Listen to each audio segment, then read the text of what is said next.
realize just how talented and just how capable Chris Bosh is as a player and has always been. Хоёр удаагийн NBA-ийн авраг Chris Bosh талбай дээр биш харин компьютерийн өмнө код бичиж сууж байна гэд төсөөлөд үзтээ. Үнэн дээр энэ нь тийм чухал биш. Bosh Georgia Tech сургуульд компьютерийн дүрслэлээр суралцж байсан бөгөөд програмчид дуртай гэдгээ олон удаа ярьж байсан. Тэр хүссэн бол технологийн салбарт карьер бүтээх боломжтой байлаа. Гэтэл сонирхолтой нь өнөөгийн NBA өөрөө компьютерийн шинжилгээ ухаанаар ажилладаг болсон. Өнөөдөр сагсан бөмбөгийг технологигүйгээр төсөөлөх бараг боломжгүй.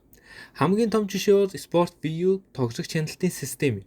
2013 оноос эхлэн NBA-ийн бүх танхимууд 6 камер байршуулж талбай дээрх бүх тоглогч болон бөмбөгийн байрлалыг секундэд 25 удаа бүртгэдэг болсон.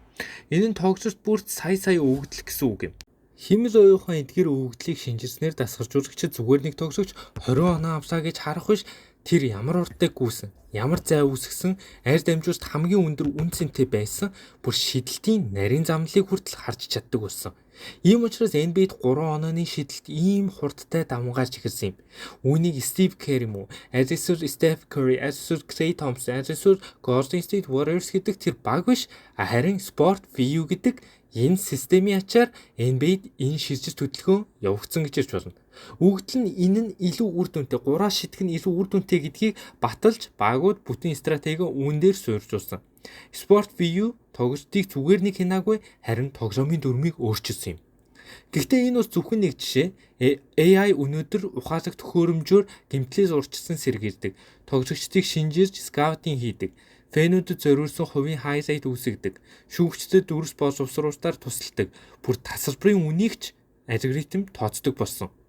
Тиймээс бид Chris Bosh-ыг IT инженерээр төсөөлөхөд огт гайхаад байх зүйл алга.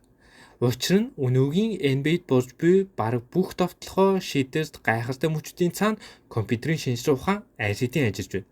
Сагсан бөмбөг болон технологи хоёр тусдаа ойлголтоор биш юм аа. Харин технологи одоо сагсан бөмбөгийн талбай дээрх 6 дахь тоглогч болсон юм.